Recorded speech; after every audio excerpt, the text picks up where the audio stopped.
asalaamaaleykum mbokku BTV tey jii ñu ngi fii ci Tivaouane Diacksao wuy ci appel mouvement de citoyenneté ci ñu taxawal nii mooy Pape Moussa Sarr moo ñu war a wax tey jii nii si historique gu mouvement bi ak li ko tax a jóg monsieur Sarr est-ce que mën nañ xam mouvement bi historique am lan moo ko sooke.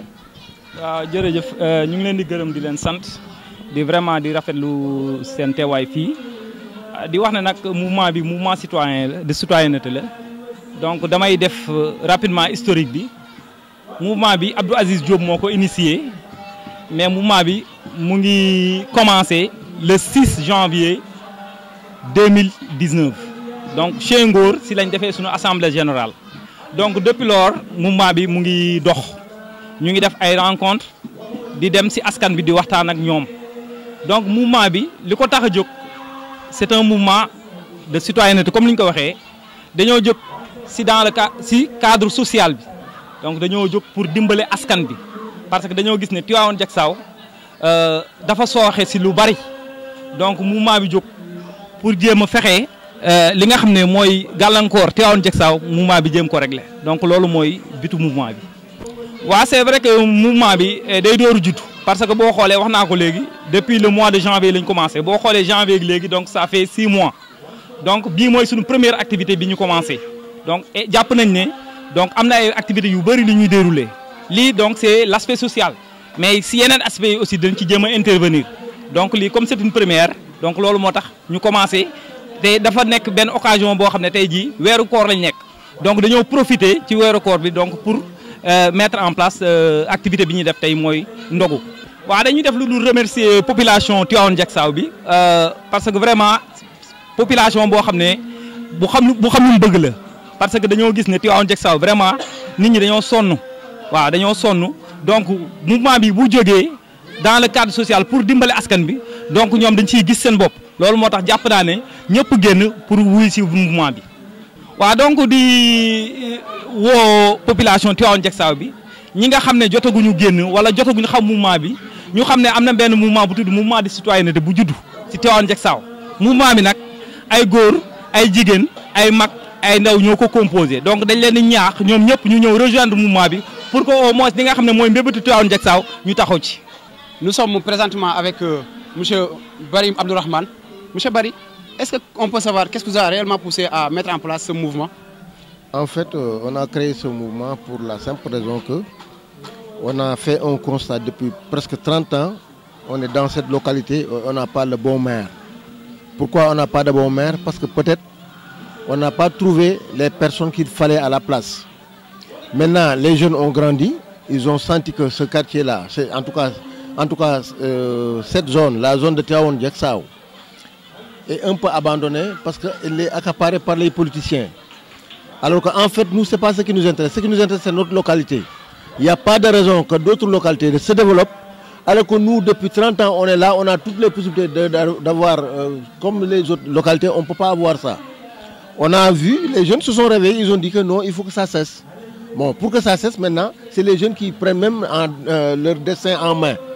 C'est pour cette raison qu'on a créé ce mouvement-là. Maintenant, ce mouvement, c'est un mouvement purement citoyen, il n'est pas politique. On appelle les enfants de ce bled pour qu'ils se réveillent, pour qu'ils voient au moins qu'est-ce qu'il faut faire pour en tout cas sortir ce quartier dans ce guépier-là. Et pour sortir dans ce guépier, c'est les fils du quartier même qui peuvent développer le quartier.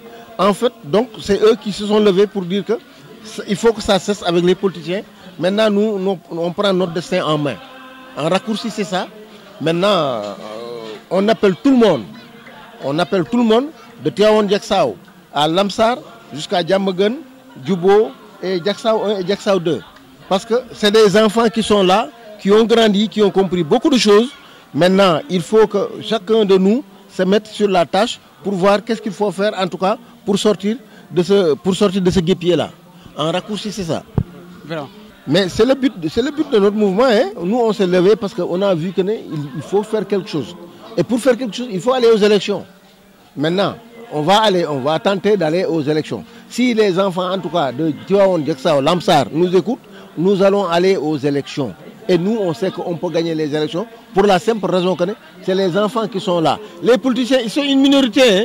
C'est une minorité. C'est des gens qui sont là, qui manipulent les femmes et les jeunes pour leur dire que oui, fal leen ma après ma may la lii ma may la laa wala ma jënd leen lii. Il faut que ça cesse ces choses-là. Il faut que ça cesse. Le quartier là, c'est les gens qui peuvent développer ça. Les politiciens ne développent rien. Celui que tu donnes le pouvoir ici, ce qu'il fait, tout ce qu'il aura, il amène ça chez lui. C'est bon bar. Votre mot de la fin, M. Barry. Le mot de la fin, c'est quoi? C'est de dire aux jeunes, levez-vous, c'est maintenant. C'est maintenant, c'est le moment. Le moment, c'est maintenant. Il faut que tout le monde le sache. Il faut conscientiser les femmes surtout et les jeunes, leur faire savoir que l'avenir, c'est eux. Et que si ici, il y a quelque chose, demain, c'est pour eux. S'ils ne le font pas, demain, les politiciens vont récupérer encore la mairie, ils vont faire la même chose. Merci.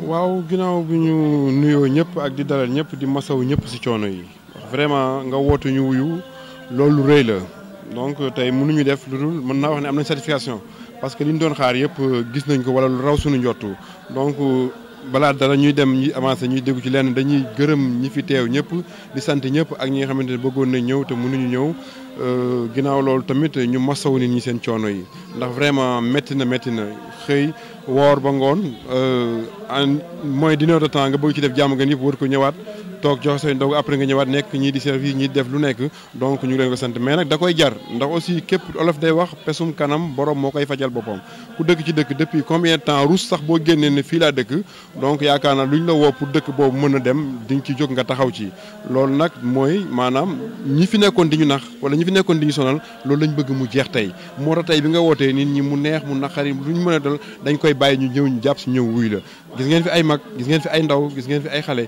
donc moo lay wax ne ñoom ñëpp mbir yi jaral na leen pare nañ ci taxaw nañ pour taxaw suñu gox taxaw suñu dëkk lu bàyyi luñ fi naqari ñu mën ko fajal suñu bopp yàlla baax na bi mu nekkee ay xale ñoo ko jiitu mooy bu ngeen xoolee ñi ma wër ni ñëpp ay xale lañ ñoo xamante ne maanaam mën nañ wax ak seen yaay mën nañ wax ak seen papa yi ak ñi mag ak ñi leen mag ba convaincre leen ñu dugg ci lii ak samay rak samay étudiants yu bari yoo xamante ne ñun dañu ko jël beneen melokaan ak étudiants yi parce que avant les gens disaient que ne étudiant day siéger étudiant day xeex étudiant day seen xeer cette fois-ci ma xam ne man étudiant day liggéey mooy taxawal dëkk mooy defal dëkk ma ñëw naa pourquoi pas ma ànd ak ñoom ak xale yi ak jeunes yi ñu ànd ñu liggéey fexe jóge ci lii ginnaaw loolu ñu sant ñëpp di gërëm ñëpp vraiment di wax ne kontaan nañ ci ñoom loolu moo waraloon tey bis bi tey.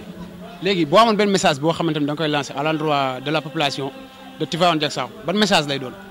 waaw message bi dina gudd du gudd.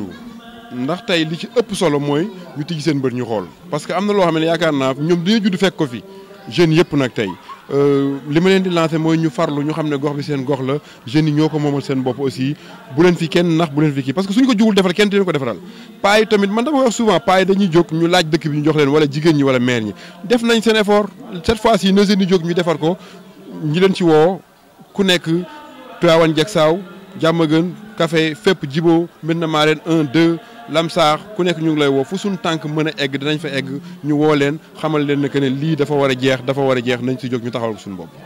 léegi balaa ñuy tëj gis nañu tey jii mooy seen première activité ngeen œuvrer dans le social est-ce que mën nañu xalaat beneen facette mouvement bi génn si beneen facette ou bien beneen affaire boo jox population Diacksao. évidemment lu mën a nekk la ndaxte population bi soxna lu nekk parce que bu waxee social du yem ci lii kese mën nañ dugg ci leneen bu ëllëgee nawet baa ngi ñëw nit ñi dinañ soxla faju dinañ soxla moustiquaire dinañ soxla yu bari donc ak yeneen yoo xam ne mu ngi ci dëkk bi ay xale yu fi nekk amuñu këyit ñu ngi fi ñu amul métier ñu ngi fi ñu amul leneen loolu yëpp day dugg si biir social dafa yaatu ñu ngi ciy xaar ñun tamit dinañ leen ci woo parce que yaakaar naa day yomb loo fekk ne nit ñi ñu ngi ko waroon def defuñu ko boobu ñu baal ma mooy nga xam ne ñoo yor dëkk bi tey ci waa mairie bi duñ ko waroon def defuñu ko donc soo jógee di ko taxawal nit ñi dinañ la ci wuy si boo leen woowee donc ci loolu ñu ngi am yeneen facettes yoo xam ne ñu ngi koy préparé bu soobee yàlla déjà ñu ngi ci doon wax donc kon day nekk lu yomb loo xam ne bu ëllëgee dinañ génn ci beneen makkaan ak beneen kii bu soobee yàlla ñu xaar ñu ci loolu incha allahu rabbi.